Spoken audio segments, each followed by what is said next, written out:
Balita naman ng TV5, tinan natin kung anong masasabi nitong mga ulupong na mga mainstream, mga taga-suporta ni Kibuloy. Hinarang ang mga pulis na maghain ng arrest warrant. Tarantado talaga no?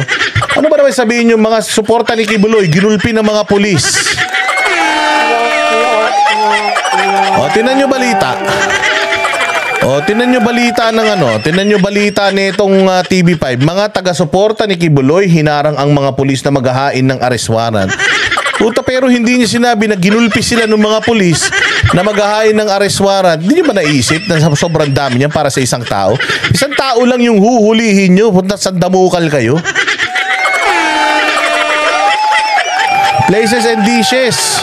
Maraming salamat Welcome Boss Dada sa Kalam. Mabuhay ka O pakinggan nito si Cheryl Cosim na nagmamaasim. Sa pagitan ng mga miyembro ng Kingdom of Jesus Christ sa mga pulis nang ihain ng arrest warrant laban kay Pastor Apollo Kibuloy sa ilang property ng KOJC sa Davao City. Sa kabila niyan, bigo pa ring maaresto si Kibuloy. Nasa frontline ng balitang yan, si Maricel Halili. Nagkakantahan at nagsasayawan sa harap ng Kingdom. Ano, mantakin mo nagsasayawan tsaka nagkakantahan? Nagsasayawan at nagkakantahan tapos yung mga pulis war freak. O rock and roll ba yung kinanta nyo? Bakit nagwawala yung mga pulis na yan? Di ba? Saan ka naman makakita ng ganyan? Walang Diyo naman nagsasayawan na gano'n Alive, alive, alive forevermore. Tapos yung mga pulis walang iya Gigil na gigil sila, binibigyan pa kayong hamburger. Ang kakapal ng mukha nyo, gusto nyo pa ng drinks tsaka fries? Nahiya naman kami. Of Jesus Christ compound sa Davao City ang mga tagasunod ni Pastor Apollo Kibuloy kaninang umaga. Pagpapakita nila ito ng suporta sa gitna ng paghahain ng arrest warrant. Break na yung Jacqueline arrest warrant madaling araw. Okay lang yun. I mean, talagang ganun sineserve daw yun. Sabi ni Atty. Trixie Cruz Angeles, ganyan daw talaga pag nag-issue ang anytime, parang anytime of the day. Pero kapag search warrant daw, yan daw yung may oras kasi syempre kinukonsider nila yung yung peaceful, yung may-ari ng bahay baka natutulog pa ganyan. Pero yung mga pag daw ng arrest warrant, mga ganyan daw usually 4 o'clock, 5 o'clock ganyan daw talaga kasi nga yung element of surprise. Laban kay Kibuloy at 5 iba pa. Ito na ang ikatlong beses na sinubukang arestuhin sina Kibuloy. Kaugnayan ng mga kasong child abuse, sexual abuse at human trafficking na inilabas ng mga korte ng Davao City at Pasig City. Nakabantay naman ang mga pulis. May ganun boom! Boom! May ganun pa, may patambol pa tong hayop na TV5 na ito. Ang galing Police mula Northern Mindanao, SOC Sargen at Davao, pati ang Special Action Force at CIDG. Ang air assets naman ng mga pulis, nakita ring umaaligid sa lugar. Ang galing tayo na Pucha, may helicopter pa. Ano uhulihin nyo? Si Osama Bin Laden? Si Saddam Hussein? Si Gaddafi? May mga uhulihin nyo, pucha ya. Pasikat din ang mga buwisit Meron pa silang helicopter lugar. Kaya ang mga taga-suporta ni Kibuloy, kapit bisig sa pagbabantay sa harap ng compound. Legal counsel. Bawal. Pati ang team ng News 5, hindi nakaligtas sa panghaharas ng mga taga-suporta ni Kibuloy. Paano? Mga gago kayo. Putang ina nyo kasi. Puta, panay ang video nyo dyan. Tapos, isa kayo sa mga naninira kay Pastor, mga putang ina nyo Tama lang sa inyo yan. Tang ina nyo. Magsiuwi na kayo. Hindi kayo kailangan dyan. Putang ina, kapag kaganyan, nandiyan kayo. Kapag kahirapan ng problema ng wala kayong mga hinayo pa kayo. Dapat nga pinagsasampal pa kayo dyan yung mga camera nyo dahil pinagwawasak. Wala namang silbi ang mga hayop kayo walang hiya kayo. Tama lang yan sa inyo. Kibuloy, may isa namang miyembro ng KOJC na nagkapasa sa mukha nang subukang harangin ng mga papasok na pulis. Kasi po, wala na pong ladder nun. Wala na po siyang ibang matungtungan. Siguro ako na lang din po yung natungtungan niya. So ito, kaya po ganito po yung nangyari. Tayo na yung ginawang hagdanan si ate. Tarantado. Mga hayop kayo. Tao yan. Ba't nyo ginawa hagdan?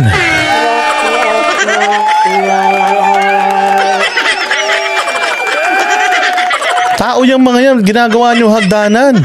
Mga hinayupak naman kayo Full battle gear po ng mga kapulisan. Nabigla po kami. Prayer po namin dyan sa loob Kalaunan, nakapasok naman ang mga otoridad sa loob ng KOJC compound. Yun naman pwede di ba? Pwede silang pumasok, pwede kayong pumasok ng matiwasay, may paakit-akit pa kayo sa gate, mga gunggong kayo. Ang dali naman kausap ng mga taga-kingdom. Para walang gulo, baka po pwede. Pasukin natin ha, para wala lang masabi. Ang dali naman, ba't putang ina kailangan nyo pang puwersahin? 3 beses na nagsiserve ng warrant dyan. 3 beses na silang nakapasok sa lahat ng mga properties ni Pastor Kibuloy. Walang ganyang kaek-ekan na naganap. Putang ina nyo, arte-arte nyo, may mga helicopter pa kayo. Oo, walang hiya kayo. Ayan kasimple-simple Kakatok lang kayo. Pwede pa pumasok? Pwede. Oo, pasok kayo. Gusto nyo kape?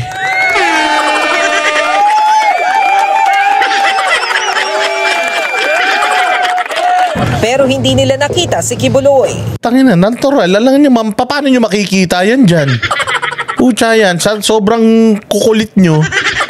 Alam na lagi nyo pinupuntahan yan. Siyempre, hindi yan dyan magtatago. Sinong tanga ang magtatago sa bahay niya? Nagtatago ako sa otoridad. Nagtatago ako. Puta, kailangan hindi nila ako makita. Magtago ako sa kwarto ng kuya ko.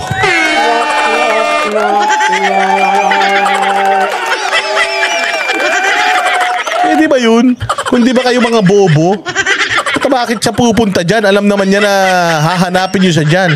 Siyempre pupunta siya doon sa hindi nyo alam kung saan. Ang inantatangan nyo naman.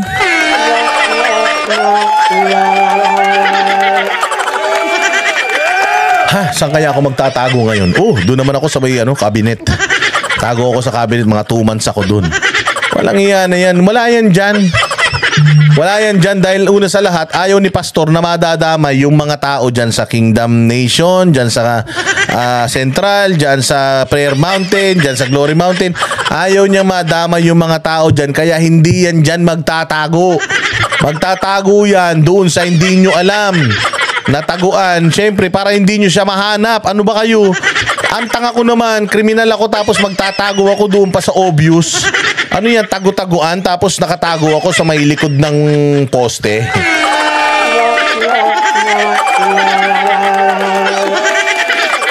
Loko-loko.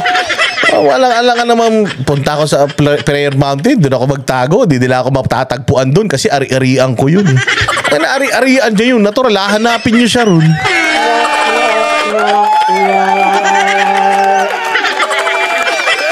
Anak ng mga tulonggis talaga naman Pati ang ibang property ng pastor sa lungsod tulad ng Glory Mountain at Prayer Mountain, pinasok din ng mga pulis para hanapin at arestuhin si Kibuloy. Sa kuha ng CCTV na ito, makikita kung paano puwersahang binuksan ang gate ng Glory Mountain matapos hindi papasukin ng mga gwardiya ang mga otoridad.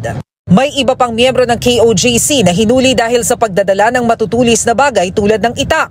Pati ang KOJC compound sa Malungon, Sarangani, hinalughog din. Sa kabila nito, hindi pa rin nila nakita si Kibuloy. Giit naman ang kampo ni Kibuloy, iligal ang ginawa ng mga otoridad dahil hinalughog ang mga compound kahit arrest warrant lang ang hawak nila. Di po pwede na arrest warrant lang ang dala mo, napapasok ka sa isang gated na facility at pilit mo itong sirain para lang makapasok ka. Bawal po ito, illegal po ito. Paglilinaw naman ng mga pulis, paghahain ng arrest warrant ang pakay nila. Yung nangyari kanina sa different places like the Kingdom of Jesus Christ College, yung sa Tamayong Prayer Mountain and Glory Prayer Mountain ay service of warrant of arrest against Pastor Kibuloy and 5 others. So hindi po yun search warrant or raid. Bakit parang raid? Bakit parang nagsisearch sila? Meron bang walang search warrant na nagsisearch? Ano yun? Mantakin mo naman, di ba? Walang search warrant pero inikot na yung buong kaharian. Anong tawag doon? Ito na itong magaling, si spokesperson. Panawagan ng PNP sa mga taga-suporta ng pastor at sa mga miyembro ng Kutsa talaga to si Banat Bay. Hoy! Si Banat girl,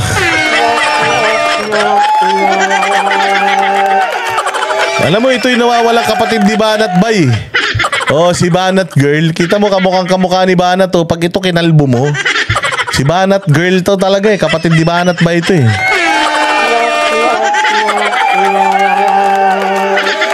Totoo nga, Jacqueline. Subukan nilang gawin yan kay Nurmiswari. Putangin nyo, magbubuwis kayo ng buhay talaga. Gawin nyo yan kay Nurmiswari.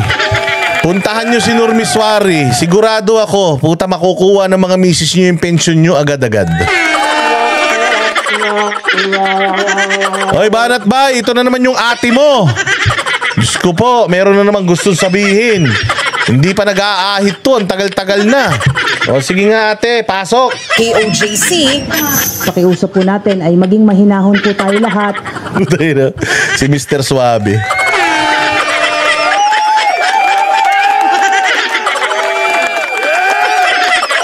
Hoy, hoy, hoy, hoy, hoy, hoy. Hoy, hoy, hoy, hoy, hoy, hoy. Hoy, hoy, hoy, hoy, hoy, hoy. Hoy, hoy, hoy, hoy, hoy, hoy. Kasi ako si Mrs. Suabe. Oh, grabe. Banat ba yung kapatid mo? Pigilan mo nga ito. Oh. Ang dami na naman sinasabi. Lagi na lang siguro pero gusto magsenador nito. O araw-araw ko nakikita yan. Ang inyong pong kapulisan ay nandoon po for official discharge of their duties. Wala pong anumang hangarin ang ating kapulisan na Walang hangarin, ma'am. May TV ka ba? Nanonood ka ng TV? Nakita mo sa balita? Sa bagay, di binabalita. Baka hindi nanonood na SME na ito. Ma'am Jing Pajardo, baka pwede. Baka pwede, Kernel, attorney. Baka pwede manood ka sa SME9. Huwag ka manood kasi sa TV5. Wala ka makikitang balita ron. Sa GMA, wala ka makikitang balita ron, ma'am. Sa SME9, doon ka manood. Siyempre, kanila yung ginugulpi ron. Siyempre, doon kung makikita. Walang yan. Di ba nakita ginawa ng mga pulis mo? Madilim pa, umaakyat na. Wala pang nag-serve ng warrant. Wala pa silang abogadong nakakausap. Lumulundag na sila sa pinto. Tapos gusto mo sabihin, maniwala kami na nandoon sila. We come in peace. Ano kayo, alien?